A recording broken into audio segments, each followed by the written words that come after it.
Todo início de ano é a mesma coisa, né? Você coloca um tanto de meta lá pra você buscar, coloca que você vai emagrecer, que vai ficar rico, isso e aquilo, coloca aquele tanto de meta, aquela empolgação danada no início do ano, mas chega no final do ano, e aí? Cumpriu suas metas? Muitas vezes não. Você já passou por isso que eu tô falando aqui? Vários anos seguidos, você vai lá, pula 7 ondinhas, fica colocando um tanto de objetivo pro ano, mas chega no final do ano, nunca conseguiu cumprir tudo aquilo que você tinha planejado. Eu tenho algumas técnicas que eu utilizo para definir as minhas metas e que me ajudam também a atingi-las ao longo do ano. Eu tenho certeza que isso pode mudar a sua vida também. Então, sem mais delongas, deixe seu like aí embaixo e bora pro conteúdo. Vamos lá então, né? Eu separei aqui 3 coisas, 3 segredos que eu utilizo, 3 técnicas, 3 métodos que me ajudam bastante a cumprir todos os meus objetivos ao longo dos anos. E a primeira técnica é o que a gente chama do método SMART, que é um acrônimo para algumas palavrinhas, né? Específico, mensurável, atingível, relevante e temporal. Mas como assim, né? Vamos entender cada uma dessas letras e como que isso pode te ajudar a definir as suas metas de uma maneira mais inteligente, da mesma forma que a palavra SMART é inteligente em inglês também, né? É esperto. E bom, primeira coisa, sua meta precisa ser específica. Muitas vezes a gente coloca várias metas, mas a meta não é nem um pouco específica. O que eu quero dizer com isso? A gente coloca, quero emagrecer,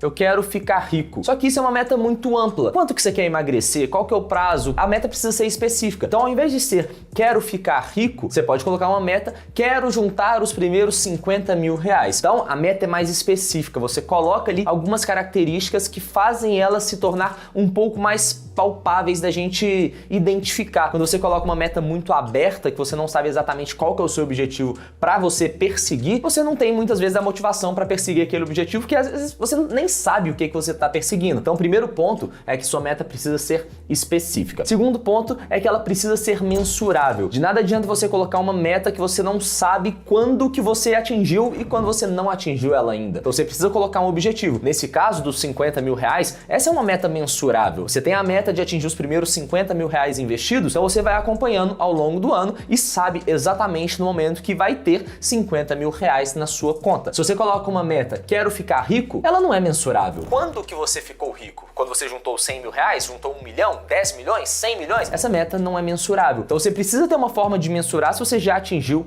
ou não aquele seu objetivo. Depois do mensurável, nós temos a letra A, que é atingível. E aquela ideia que sua meta precisa ser atingível no seguinte sentido. De nada adianta você colocar uma meta que é muito ousada, é uma meta muito mirabolante, que você vai chutar alto para se chegar na metade dela já tá maravilhoso. Não, porque muitas vezes quando você coloca uma meta muito ousada e muito irreal, que você sabe que você não vai atingir, inconscientemente você já percebe, beleza, ela é muito difícil, eu não vou atingir aquela meta, não vou nem tentar buscar aquela meta. Então, coloca uma meta um pouco mais realista, um pouco menos ousada, mas que seja uma meta difícil, que vai ser interessante você buscar, vai ser desafiador você tentar conseguir atingir aquela meta, né? Porque se você coloca aquela meta muito fácil, você não vai ter motivação para correr atrás dela. Se você coloca uma meta muito difícil, você também não vai ter motivação porque você já sabe que você não vai atingir de qualquer jeito. Então coloca uma meta um pouco menos desafiadora, mas que ela seja sim difícil e desafiadora, porque aí sim você consegue ter uma motivação a mais para buscar aquela meta. Depois do atingível, nós temos o quê? Nós temos relevante. Sua meta precisa ser relevante para você ter um senso de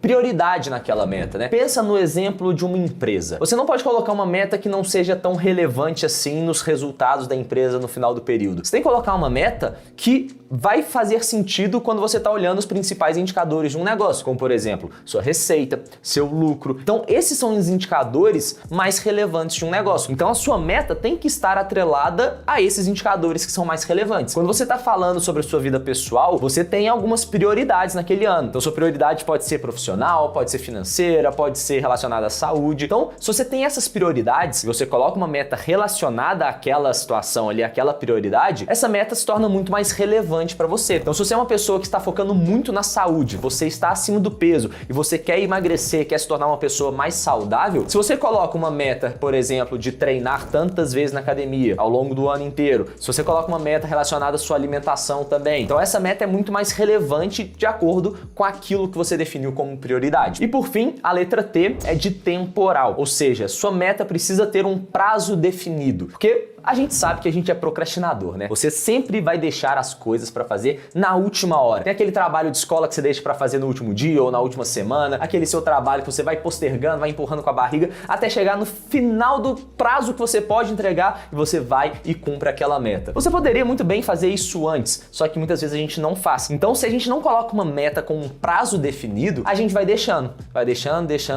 Só que se você tem aquele prazo, o prazo vai dar aquele senso de urgência pra gente e vai eliminar a nossa procrastinação. Então, coloque uma meta. Eu quero ter tanto até tal mês, ou então eu quero emagrecer tantos quilos até tal mês também. Então, isso tudo vai ajudar a gente a ter esse senso de urgência, de prioridade e ajuda a gente a chegar mais perto dos nossos objetivos. O segundo segredo que eu separei aqui pra gente falar é sobre a quantidade de metas que você vai colocar para você buscar ao longo desse ano, né? Porque muitas vezes a gente coloca lá uma meta, vou emagrecer, vou ganhar dinheiro, vou fazer isso no meu trabalho, vou aumentar essa fonte de renda, vou ler tantos livros e coloca 20 metas para você cumprir ao longo do ano. Só que você entra naquele paradoxo da escolha, né? Você não vai ter um senso de prioridade, não sabe o que é mais relevante, não consegue priorizar alguma meta específica e você acaba ficando perdido. Quando você tem várias opções, você não sabe exatamente o que você vai buscar primeiro. Então, você precisa ter foco. O foco é muito importante na hora que a gente está buscando algum resultado. A gente precisa ter foco para a gente direcionar todos os nossos esforços para cumprir aquele objetivo, aquela meta específica. Então, ao invés de colocar 20 metas para você cumprir ao longo do ano, defina 3 ou no máximo 5 metas que são aquelas mais relevantes que você enxerga com a maior prioridade para você naquele determinado momento. Então, coloque lá, por exemplo, uma meta relevante relacionada à sua saúde, à sua vida financeira, à sua vida profissional. Defina aquilo que é mais importante para você naquele determinado período e coloque uma meta relacionada àquilo para você. E por fim, o terceiro segredo que eu costumo utilizar para atingir os meus objetivos é sempre pegar todas essas metas que eu já defini com base no SMART e também definir aquelas poucas metas e desdobrar essas metas ao longo do ano. Então, por exemplo, uma meta ilusória aqui, se eu quero ter 100 mil reais ao final do ano, o que eu preciso fazer? Se eu tô saindo do zero, eu preciso acumular 100 mil reais ao longo de 12 meses. Então, teoricamente, arredondando aqui para facilitar a nossa conta, no final do meio do ano eu preciso ter 50 mil reais e no primeiro trimestre eu preciso ter 25 mil reais. Então, o que eu preciso fazer para atingir esse objetivo? E aí, se no meio do ano eu não tenho ainda os 50 mil reais, significa que eu estou um pouco atrasado na minha meta. Eu preciso correr atrás, porque quando você desdobra a sua meta, você consegue ter esse senso de acompanhamento daquela meta, né? Você consegue saber a cada período como que você está em relação à sua meta e quanto você deveria estar naquele período, né? Então isso te ajuda a saber, tô avançado, tô atrasado, preciso correr atrás, ou então eu estou um pouco tranquilo, eu posso ficar um pouco mais relaxado, ou então vou acelerar para chegar mais longe do que eu estava esperando inicialmente. Então quando você desdobra as suas metas e você consegue ter esse senso de acompanhamento para ter essa noção do progresso que você está tendo ao longo do ano, isso também te motiva, se você estiver um pouco atrás, você buscar para chegar onde você precisava chegar no final do ano. Beleza? Espero que esse vídeo tenha te ajudado. Se esse vídeo te ajudou, deixe seu like e comenta aqui embaixo. 2023 vai ser o meu ano. Quero ver se você vai atingir todos os seus objetivos. E se você se sentir confortável também, deixa aqui embaixo quais são as suas metas para esse ano, para você inspirar outras pessoas e a gente se ajudar aqui dentro dessa comunidade do canal. Beleza? Tamo junto e até a próxima.